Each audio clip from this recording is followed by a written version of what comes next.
عايزة فلوس، عايزة عربية شيك أو حتى شقة أحلامك؟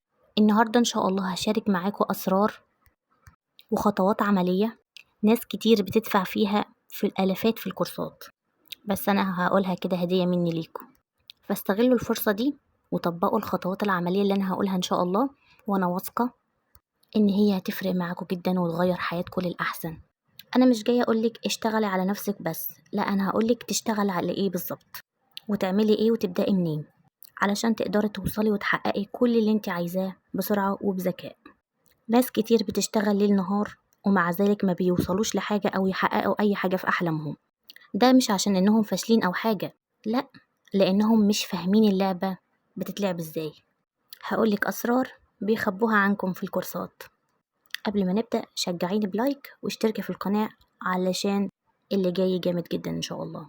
دلوقتي أنا جاية أقول لكم ملخص خبرتي ومعرفتي في إنك إزاي تقدر تجذب لحياتك أي هدف أو أي حاجة أنت عايزها، أيا كان هدفك إيه، فلوس، وظيفة، عربية، شقة، أو حتى زوجك يعني الزوج الصالح وكده، أو حتى العلاقات الطيبة اللي حواليكي. هقول لكم خطوات عملية تقدروا تطبقوها في حياتكم علشان تلاقوا نتيجة واضحة، مش مجرد كلام أو فيديو تسمعوه وتقلبوا اللي بعديه، لأ، دي خطوات عملية هتمشوا عليها خطوة خطوة. وعايزة أقول لكم إن الخطوات دي أنا طبقتها وغيري طبقها وأخد نتيجة تحفة جبارة بجد. وهقول لكم تجربة بنوتة كانت زيها زي أي بنت عادية خالص، بتحلم إنها تسافر ويكون معاها فلوس وترتبط بزوج كويس أو فتاة أحلامها اللي بالمواصفات اللي هي نفسها فيها، يكون عندها عربية، يكون عندها مؤهل في يعني في شهادات وحاجات عالية هي محتاجاها. هي حاليا حرفيا بتعيش كل اللي هي كانت عايزاه وكل اللي كانت عايزاه في حياتها. تعالوا واحدة واحدة كده، خلينا نبدأ مع بعض هنعمل ايه وايه الخطوات اللي هنقدر نمشي عليها الفترة الجاية. في البداية كده حابة أقول لكم إن إحنا كبني آدمين في الحياة بنتكون من أفكار ومشاعر ومن ثم أفعال يعني في حياتنا هنعملها. الأفكار دي بالظبط عاملة زي ما تبقي ماسكة الريموت بتاع التلفزيون وشغالة قناة أفلام، طبعا مش هيعرض قدامك على الشاشة غير أفلام، فاهمين؟ فأنتي بالظبط الأفكار اللي بتشتغل عليها أو بتفكري فيها في الوقت الحالي، أنتي في دلوقتي يعني لو كانت أفكار سلبية فكل اللي جاي في حياتك سلبي، مواقف سلبية، أحداث سلبية، حتى أشخاص سلبية في حياتك. إنما لو فاتحة القناة بتاعتك أو فاتحة الأفكار بتاعتك على أفكار إيجابية هتلاقي العكس تماما، هتلاقي أفكار إيجابية، أحداث إيجابية، وكمان أشخاص إيجابيين في حياتك. يعني الفكرة كلها إنك أنتي تظبطي ترددات أفكارك على الأفكار الإيجابية. زي بالظبط فكرة زي ما أنا شرحت لكم قلت لكم فكرة القناة، الحاجة اللي أنتي بتفتحيها أو القناة اللي أنتي بتشغليها بتعرض الحاجة اللي أنتي جايبها بس. نفس الفكرة بالظبط، أفكارك اللي أنتي متوجهة عليها أو مركزة فيها حاليا هي بتجذب لك كل الحاجات اللي زيها بالظبط، سواء كانت إيجابية أو سلبية. دي أول حاجة. تاني حاجة المشاعر. أكيد المشاعر مرتبطة بالأفكار، ما احنا مش هنفكر في حاجة حلوة وهنحس إحساس وحش، ما حصلش. الأفكار عايزة تعرفي الترمومتر بتاع المشاعر. شوفي الفكرة، لو انتي حاليا شعورك مرتاح ومطمئنة ومبسوطة وفرحانة، أكيد الفكرة اللي عندك حاليا فكرة إيجابية مفرحة، علشان كده ولدتلك مشاعر مفرحة. فاهمين الفكرة؟ يعني انتي لو حاليا بتفكري في موقف سلبي أو حاجة وحشة، اوريدي طبعا هتبقى المشاعر سلبية وحاجة وحشة. فانت لما تظبطي التردد بتاع الافكار بتولدي مشاعر ايجابية، وبالتالي بتولدي بتجيلك بقى احداث ايجابية وحاجات حلوة ايا كان. فاهمين ازاي؟ يعني الحاجات الايجابية كلها بتلاقيها ايه، نقطة في حياتك كده، نطوا ورا بعض. وعايزة أقول لكم برضو من أكتر المشاعر السلبية أو المحيط السلبي اللي بيكون فيه الإنسان، اللي هو بيكون حسود أو حقود أو عنده طاقة كره أو عنده إحباط أو حزن شديد. الإنسان ده بتبقى حياته حرفيا متدمرة، كل أحداث الحياة حواليه بايظة، كل يعني عارفين انتوا كده زي المغناطيس اللي بيلقط كل الأحزان وكل المأساة اللي في الحياة. هو حياته عبارة عن مأساة الصراحة، حاطط نفسه أو ضابط نفسه على تردد سيء جدا، مخلي حياته عبارة عن جحيم. إنما الإنسان اللي ضابط نفسه على تردد إيجابي ومفيش أي الحاجات السلبية اللي احنا قلناها دي، عايزة أقول لكم ده أكتر إنسان بيكون أحداث حياته مبهجة، بتجيله الفرص من كل ناحية، بتجيله السعادة من كل ناحية، حتى لو حصل أي دروب بسيط بس بيقدر يتخطاه ويعدي ويكمل. دلوقتي احنا فهمنا فكرة الأفكار والمشاعر وعرفنا العلاقة ما بينهم. نيجي بقى للحاجة التالتة وهي العقل. طبعا كلنا عارفين إن أي إنسان عنده عقل واعي وعقل باطن. العقل اللاواعي أو العقل الباطن ده يعني بتضحك عليه بكلمة بيصدقك، مش بيفرق ما بين الحقيقة والكذب أو الخيال أبدا. يعني لو قلتله إنك أنت أحسن واحد في الدنيا هيصدقك، خلاص هو صدقك من غير نقاش. مش بيفرق ما بين الحقيقة والكذب. إنما العقل الواعي هو اللي بيعرف يفرق ما بين الحقيقة والكذب والهزار وكل الحاجات اللي احنا بنعملها دي. علشان كده احنا بنشتغل اننا نستغل النقطة في العقل الباطن ان هو مش بيفرق ما بين الكذب والحقيقة، ونقدر نستغله احسن استغلال يفيدنا في حياتنا، ونقدر نزرع اي فكرة او هدف عايزين نوصله بكل سهولة. لان بكل سهولة هو هيشتغل على الفكرة او الهدف اللي انت حطيتيه وهيساعدك تحققيها بنسبة 100% ان شاء الله. يبقى أول خطوة عملية هنعملها إن إحنا نراقب أفكارنا، نشوف الأفكار اللي إحنا مسببة لنا بؤس وإحباط وحاجات وحشة في حياتنا، ونبدأ ناخد كل فكرة ونكتبها. يعني أنت حاليا لو عايشة أو في واقع محيط سلبي بسبب أفكارك بقى والمشاعر المولدة نتيجة الأفكار، تمسكي كل فكرة تكتبيها وتفنطيها، إنك أنت تقولي إيه سبب إيه سبب الفكرة، وهل ده حقيقي ولا مش حقيقي. هديك مثال، يعني انت لو حاطه في بالك انك انت مثلا فاشله، اكتبي كلمه انا فاشله. طب ليه فاشله؟ فنطي الفكره. ليه انا فاشله؟ طب هل انا حاولت وما وصلتش؟ مش مشكله احاول تاني. طب هل انا مثلا جربت كذا حاجه وفشلت؟ مش مشكله اجرب تاني. امسكي الفكره فنطيها على ورق. وطبعا لو فكره سلبيه عايزه اقولك بعد ما تخلصي التفنيطه دي اتخلصي من الورقه، احرقيها ارميها، المهم تتخلصي من الورقه. ولو هي فكرة إيجابية وهنتكلم الفترة الجاية أو المرحلة الجاية عن الفكرة الإيجابية، بعد ما تدونيها تعملي فيها إيه.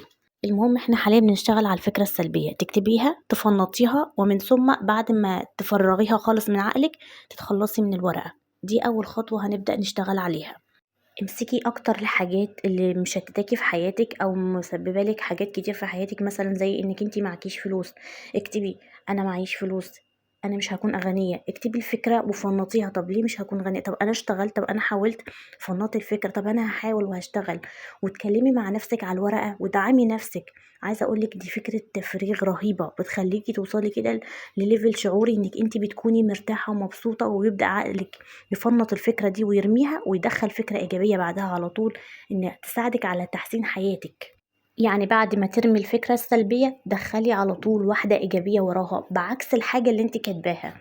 يعني انت لو كنت كاتبة ان انا فاشلة، اكتبي لا انا ناجحة وهنجح في كذا وكذا وكذا، اكتبيهم واحتفظي بيهم. فاهماني؟ لو كتبتي مثلا انك انت معكيش فلوس او انت فقيرة، اكتبي انا غنية ومعايا كذا وهجيب كذا اكتبيهم. يعني بعد ما تتخلصي من الفكرة السلبية لا، حطي مكانها تأكيد إيجابي، حطي مكانها عكس الفكرة اللي انت كنتي مسببة لك مشاكل في حياتك أيا كانت ايه هي، حتى لو كانت علاقة سامة، حتى لو كانت علاقة زوجية فيها مشاكل. اكتبي الحاجة فنطيها ومن ثم اكتبي عكسها. المهم يكون عندك فكرة إيجابية عن الحاجة اللي انت عايزاها في حياتك.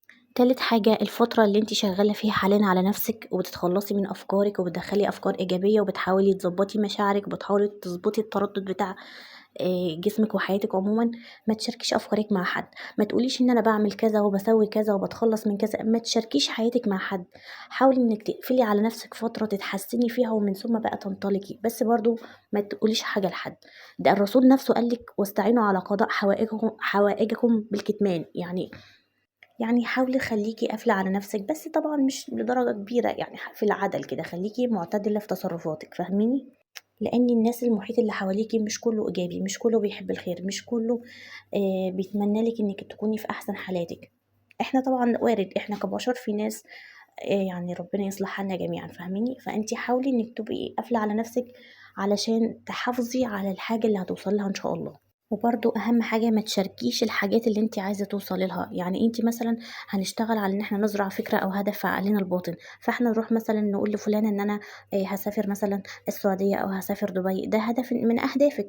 فانت لما تقعدي تحكي، ما انت خلاص انت العقل كده ترجم انك انت خلاص فعلا حققت الحاجه دي، هو مش هيشتغل على الفكره وصلاكي. فانت ما تشاركيش اهداف انت عايزه توصلي لها او تقولي حاجه وانت بتشتغلي على نفسك الفتره دي.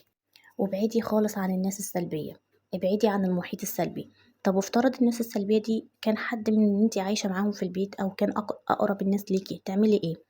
حاولي تتلاشي، حاولي ما تحتكيش، حاولي تأثري في الكلام في المعاملة، حاولي تبقى كل حاجة بحدود، بحيث ان الطرف السلبي ما يأثرش عليكي ويبوظ لك كل الحاجات اللي انت بتصلحيها في نفسك وفي حياتك. لأن الإنسان بيتأثر بالناس اللي عايش معاها، بيتأثر بالمحيط اللي هو مزروع فيه. لو ناس سلبية اوريدي بيبقى سلبي، تفكير سلبي، فاهمين؟ لا، احنا عايزين نكون ناس إيجابية بقدر الإمكان طبعا. وابعدي جدا عن الناس اللي كل شوية بتشتكي من ظروف، من أحداث، من أي حاجة. ابعدي عن الناس اللي بتشتكي دي على طول، لأن الناس اللي الشكوى بتجيب شكوى، بتجيب معاها هم، بتجيب معاها بلوى. فاهماني؟ خليكي في محيط إيجابي. الواحد لما بتجيله نعمة بيشكر ربنا عليها، مش بيقول يا دوبك جت مثلا كذا كذا، وحتى الحاجة اللي تيجي بيستقلها أو بيشوفها مش حاجة كبيرة أو مبيشكرش ربنا أصلا. النقطة التانية، وانتي شغالة على نفسك حاولي تكوني رحيمة بيها. ما تب... يعني ما تكونيش قاسية على نفسك ونازلة جلد فيها.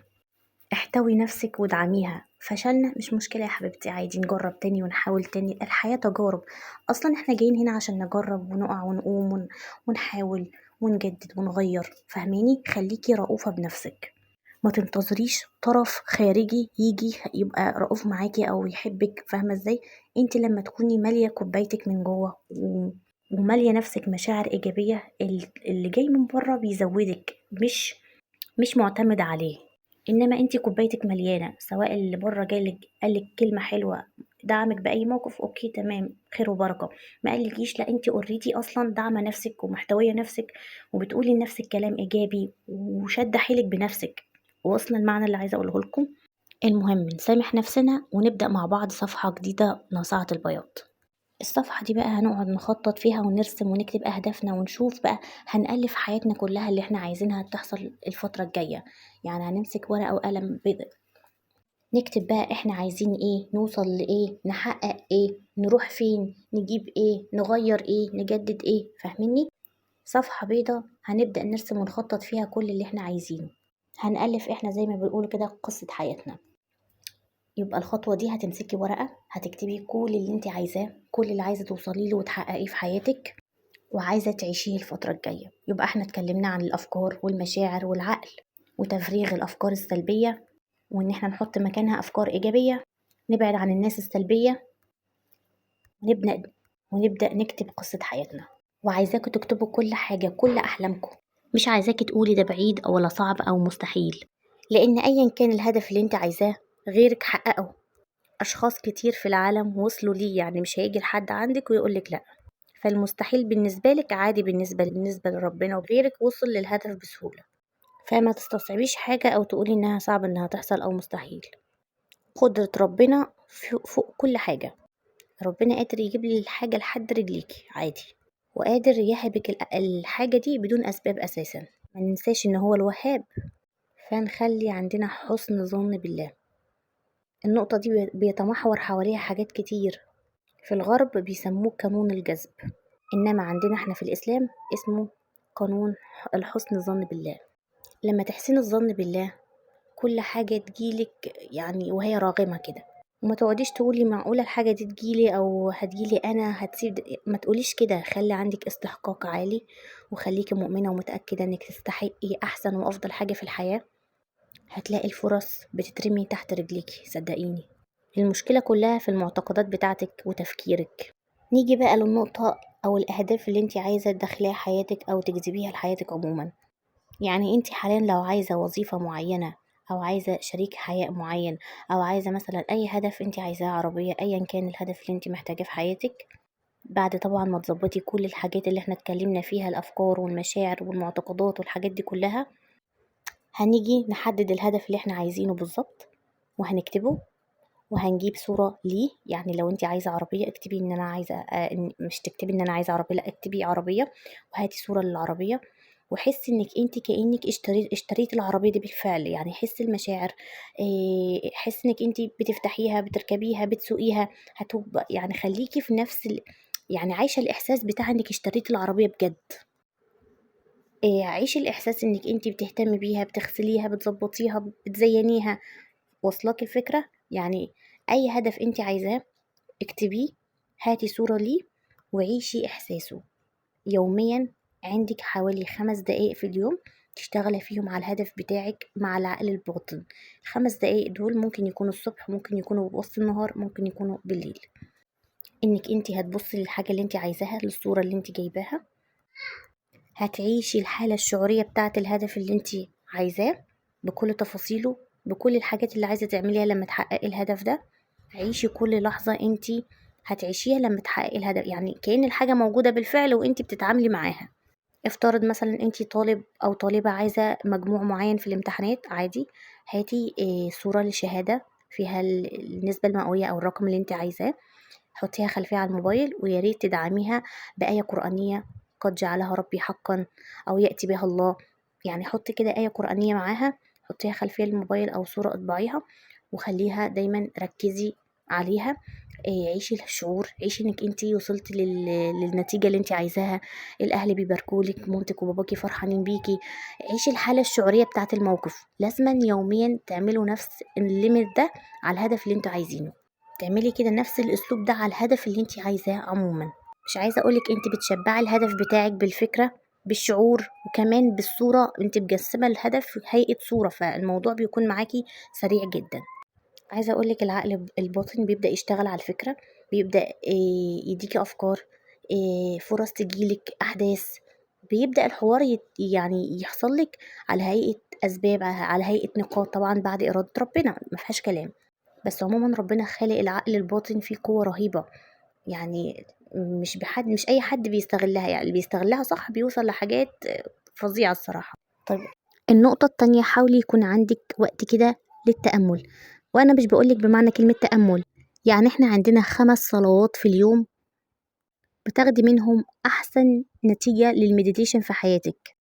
احنا اصلا لما بنيجي نصلي بنفصل عن العالم، بنفصل عن الاحداث، بنفصل عن التفكير، بنفصل عن كل حاجة، بتبقى نقطة كده فاصلة في اليوم. فاهميني؟ فانت لما تبدأي تصلي صح بانك تركزي بس على الصلاة، بتركزي بس على قراءة القرآن، بتركزي على الطاقة اللي في الصلاة، انت اصلا بتطلعي منها صافية الذهن، مرتاحة البال، افكارك مترتبة، التوتر مفيش، القلق مفيش، امورك متظبطة. ده لما نصلي صح. انما بندخل نصلي وبنفكر هنطبخ ايه وهناكل ايه وهذاكر ايه وهروح فين وهعمل ايه، انت كده بتدخلي زي ما بتطلعي، ما عملتيش حاجه، قرأتي بس وطلعتي، ما عملتيش، ما خدتيش اي فايده.